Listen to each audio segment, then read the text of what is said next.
Want to live longer and better? I'm Dr. Jess, I'm a physical therapist, and in this podcast, I bring you real, science-backed strategies from physical health providers, mental health providers, and nutrition experts, so you can build strength, protect your mind, and fuel your body for decades to come. Longevity starts here.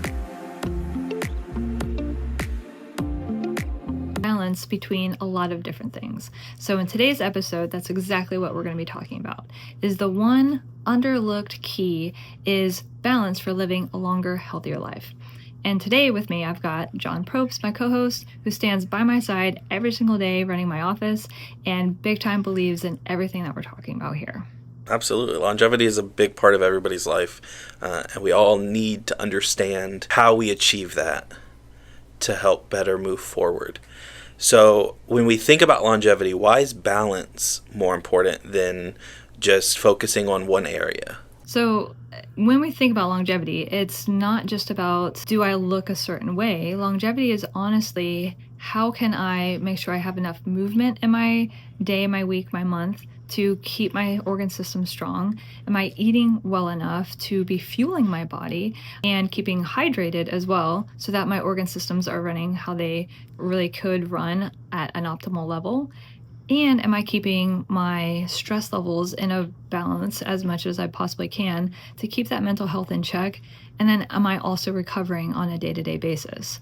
So you can't just focus on just exercise or just nutrition or just stress management or just recovery, because they're all key component pieces.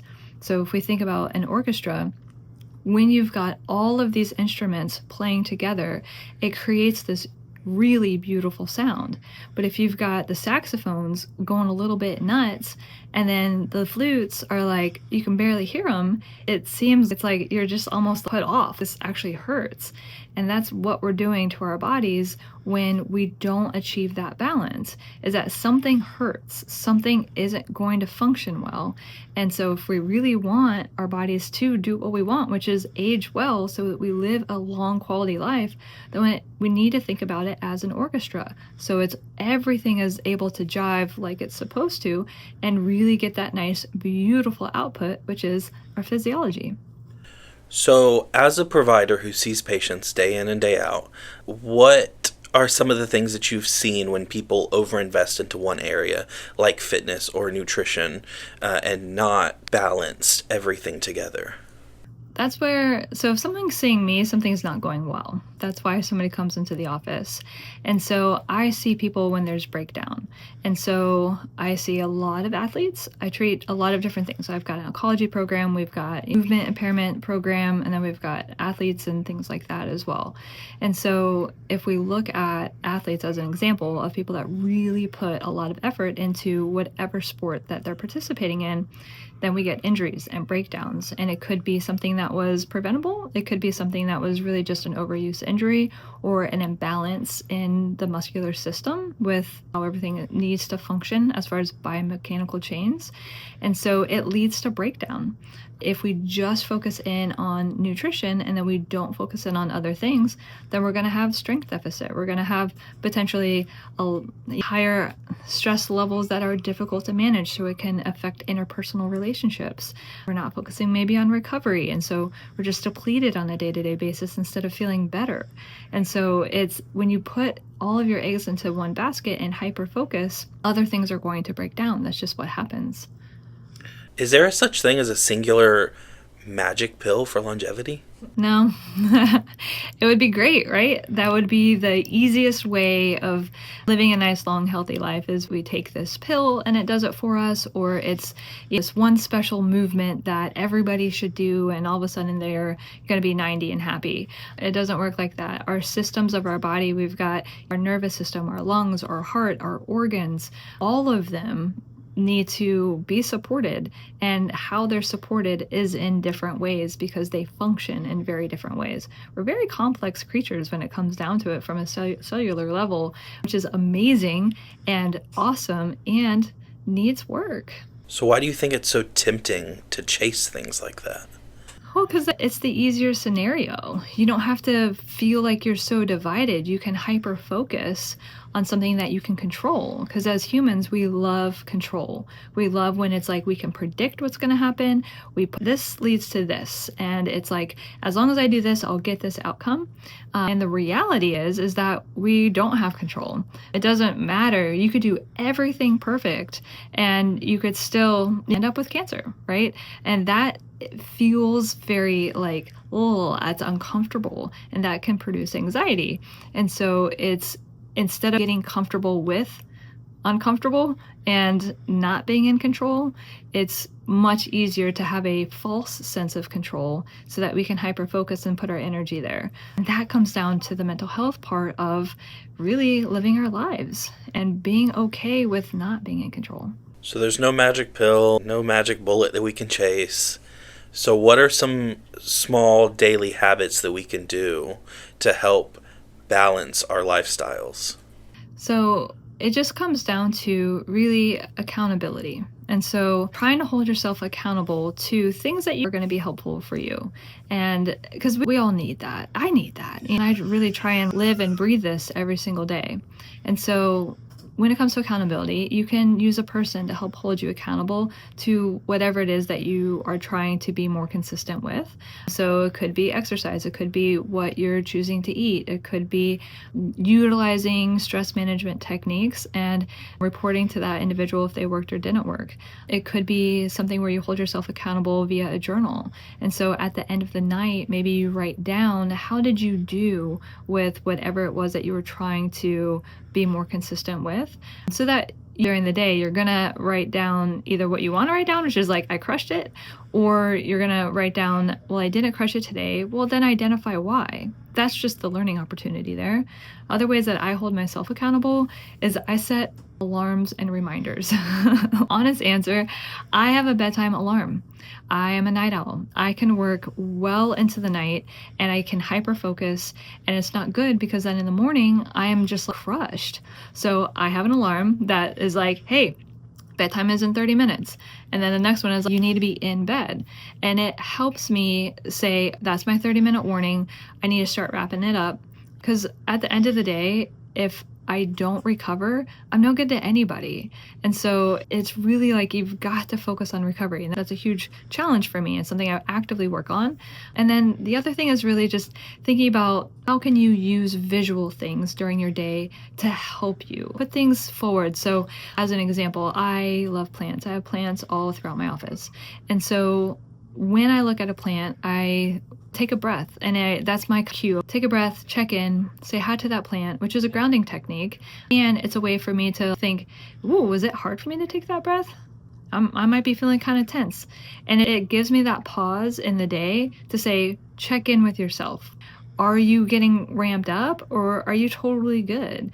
And if we don't have that pause to understand, how am I doing, then the day can go on, and then all of a sudden you've got a headache at the end of the day, and it's just, you feel like irritated, and it doesn't need to be that. It could be something as simple as identifying earlier in the day what's going on, and that's gonna just, it moves that day forward in a completely different light, and it helps you realize, what am I holding on to this negative energy for? This is no big deal. I was irritated by what somebody told me or how somebody said something, but like, does it really matter? No, let it go. If you don't take the pause, you're never going to realize that that's what's building in your undercurrent. So if someone feels stretched thin, maybe work is demanding or home life is demanding, where do we start? So this is where I live my life, stretched thin, business owner, parent, all the stuff, right? So anytime I'm feeling like I just can't take a breath, I can't fit it all in, the answer is not an option. So it's, your life matters. It really does. And so if it feels like it's too overwhelming, then find what can give. Something needs to be able to give. So either taking something off your plate, delegating something to somebody else. So that could be asking for help. That's not a strength of mine. And I have to do it on a regular basis of, what can I have somebody else do instead of me? The other thing is trying to figure out, is there somewhere where you can be more efficient? And so an example for me is cooking. I do not take time on the weekdays to cook. I don't. By the time I get home, if I want to get in a quick workout, help with homework, help with bath time, really spend quality times with my kids, if I'm standing in the kitchen, by the time I get everything out of the fridge, cut it up, chop it, cook it, get it served, clean all of that up, what am I really accomplishing? What positive did that give me? Instead, I meal prep on the weekends, so that way it's a quick heat up. And so for me, that was a huge difference for on that day-to-day basis of where I was getting caught up and feeling like I can't take care of me, I'm not connecting with my kids, I'm just checking things off instead of being present in my environment. And so sometimes it's just about efficiency. If you can't delegate it or take it off or move it somewhere else, find where you can be more efficient. And then that will help you now not feel so spread thin. And you can find that 20 minutes that you can focus on you for either exercise, mental health, meditation, whatever it might be. But that 20 minutes can make or break you at the end of a week. So, how do you personally check in with yourself to make sure that you are staying balanced? So, I've got a couple different techniques that I use. My quick check-ins are talking to my plants. I've got plants right back here. We've got Lucy, we've got Phoebe. They're amazing. So that's my quick, how are you doing? Phoebe's feeling awesome. I'm feeling awesome. We're good. Or is Phoebe feeling moody? Am I feeling moody? Right? So that's the quick check-in. The other check-ins that I like to do are, especially when I come in from a run, I like to end, I do stretching at the end, and then I lie down on the foam roller. I practice some diaphragmatic breathing, a little bit of meditation, and then I just check in with, this is at the very beginning of my day. So I check in with like, how are you feeling? Like that run wasn't the best run. Why was that? Were your legs feeling heavy? Were you tired? Is it just like I hadn't recovered from a long day in the yard 2 days before? Who knows, right? But just take that pause of like, what's going on here? Why are you not recovered? And identify it. And then just that breathing, that breath work is just great for stimulating the parasympathetic nervous system and just calming everything down so that I'm ready to go for patient care once I come into work.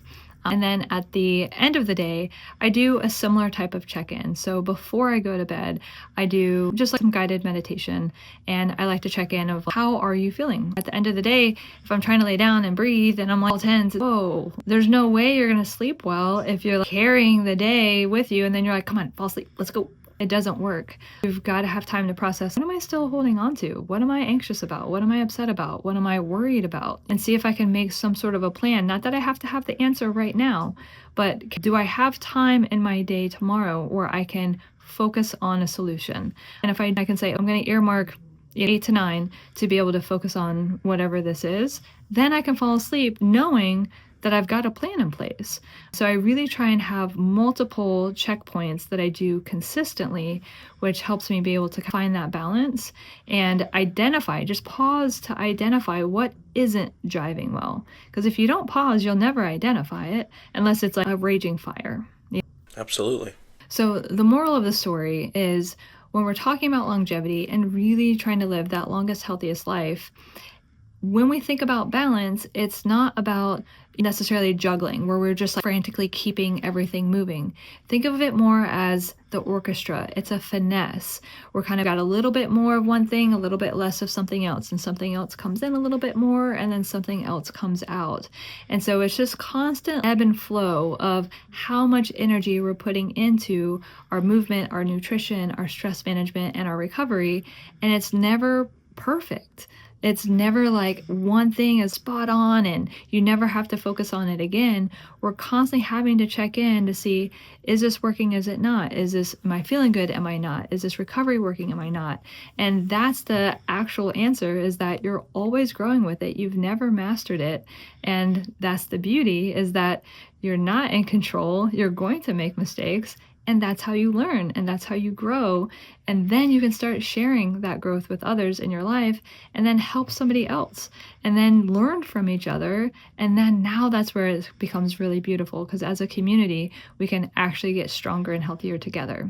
So if this is something that you found helpful, share it with somebody that maybe wants to be on this journey with you, and make sure to check in for next week so that we can continue to have honest dialogue and conversations that you feel good about.